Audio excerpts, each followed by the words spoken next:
Hello, Madridistas. It's been a while.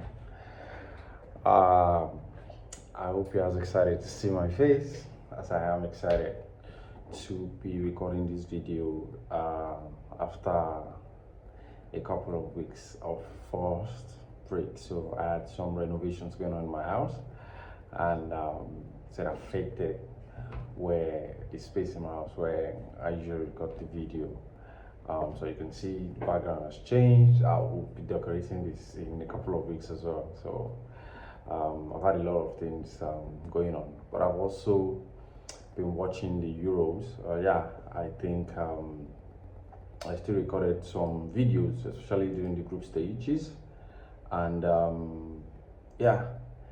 missed a lot of the knockout stages. I think the last video I recorded was give me a sec. Let me see. Yes, the game between France and Austria. You see that I haven't recorded that like out of my house. Yeah, I was not at home at the time. But so today's date is 14th of the month of July 2024. The final game of Euro 2024 will be taking place later this evening. And as Madridistas, we are so well represented, right? So we technically have 3 on the Spanish side and 1 on the England side, right? I'm not going to get into who I'm rooting for, but it's quite obvious. But the game has been really good so far. I missed a couple of games, especially German games. I was not able to watch Toni Kroos and Rudiger as much because for some certain reasons, every time that I was supposed to watch it, I had just always had something going to I'm in transit and I was unable to watch. It was just, I've had some crazy past couple of weeks, but I'm a bit settled now. And the videos are going to be more regular, even if it's just about how our players are spending the break, what's happening, who is going in, who is coming out. So let's get into what we have for today. So let me just do a quick recap. David Alaba's Austria were the team of the tournament. For me, they played the most beautiful football, Congo style. I loved watching them. I never missed any of their games, even though Alaba was not playing.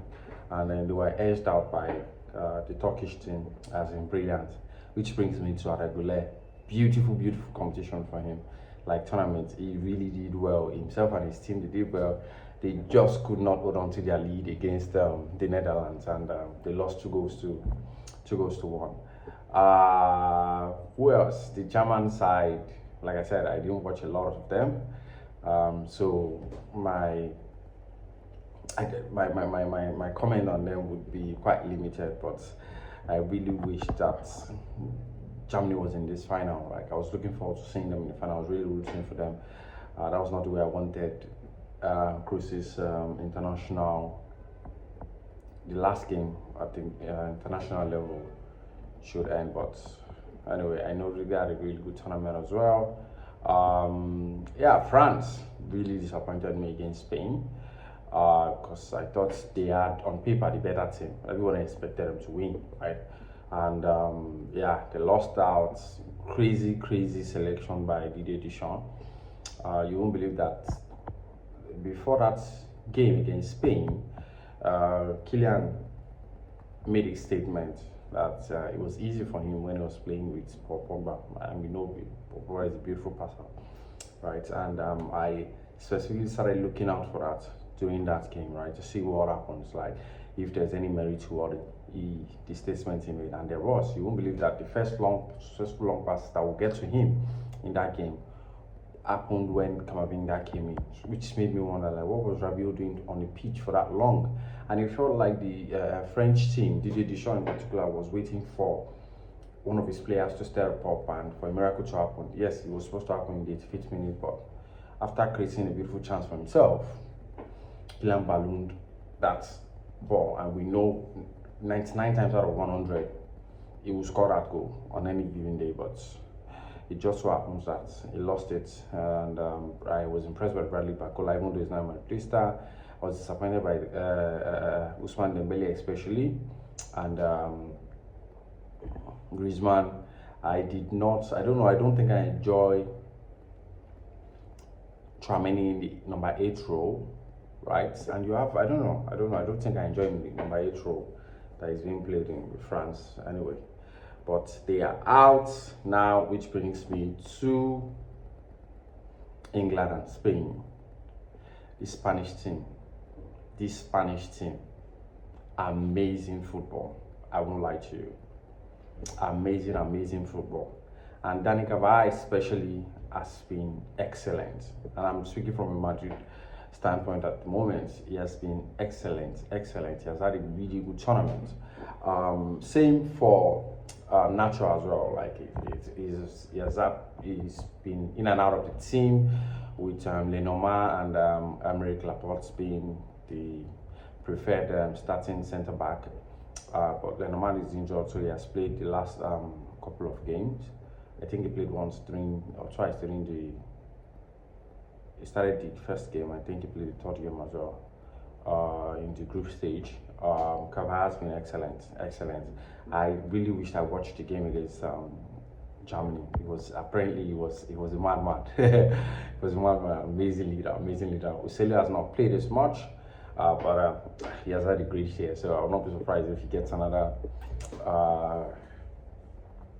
medal, right? And so technically, right now, he's not a Real Madrid player anymore because he's living for Qatar, I think. He's living for Saudi. I think it's Nacho that's living for Qatar, right? So Captain Nacho has left. Joselu's loan has ended. He has officially left as well. So the only Real Madrid player we have in the Spanish team as of right now is Dani Carvajal, and yes, a lot of Madridistas will be rooting for him, but a lot more Madridistas will be rooting for Jude Bellingham because he's on the verge of achieving something incredible. His first season in Spain, and he's the front runner right now for Ballon d'Or. Yes, his performance in the tournament so far has been mixed review. Has come with a lot of mixed review. Like they've had some really good games. I mean, 2 of them out of the 6 games that they've played so far.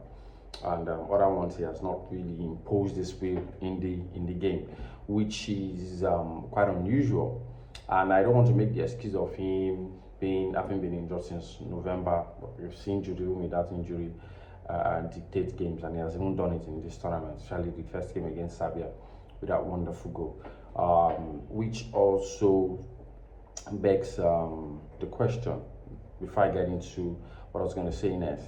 It's very likely that he might have to go under the knife to repair that injury so that it can fully heal, and he would have to stop wearing the shoulder strap to play football, and it could be out for up to 2 months. Is that something that Real Madrid is willing to risk? We don't know yet, but we will see. We'll see what happens. Yeah, this game, final tonight. 2 teams playing 2 different brands of football. Spain has had the more difficult route to the final. They've done really well. They show that they can adapt to any situation, which has been quite amazing. The English team sort of grew into the tournaments. On paper, they had one of the best teams. We were expecting them to get to the final, but we did not expect their route to the final to be this difficult. And that is due to no fault of ours. It is fault of theirs. But I've been rooting for them because of Jude Bellingham, because he could be winning the Ballon d'Or. So it's either he wins it or Vini wins it, regardless of what happens in this final, and regardless of what happens in the other final later tonight or tomorrow morning my time in the Copa America. But anyway, my focus right now is in is in the Euro 2024 final. The English team,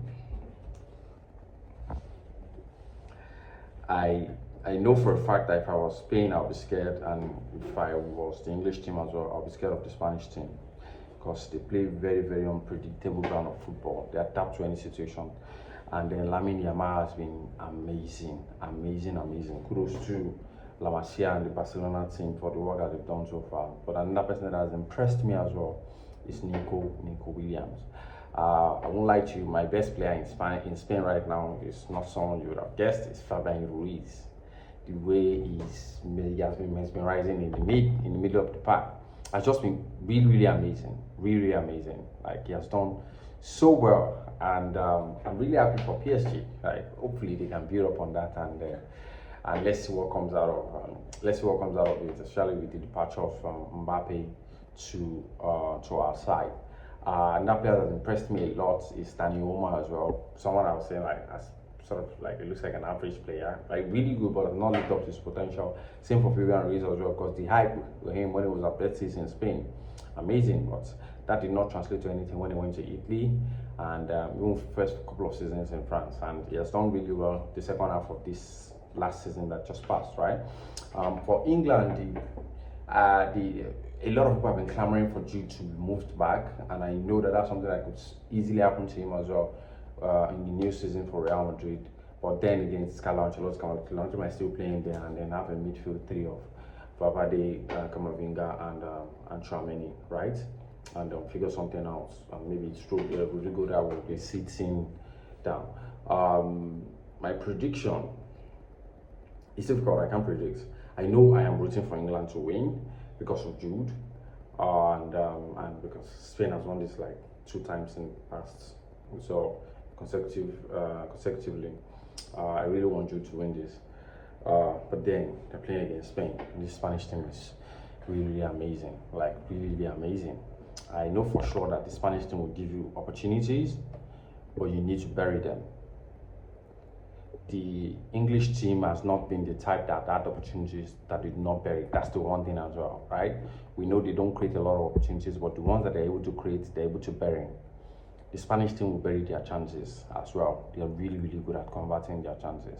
So it's going to be an amazing game. I'm just basically excited to be back to doing this video after being out for like 3 weeks, I think, yeah, up to 3 weeks. That's a long time.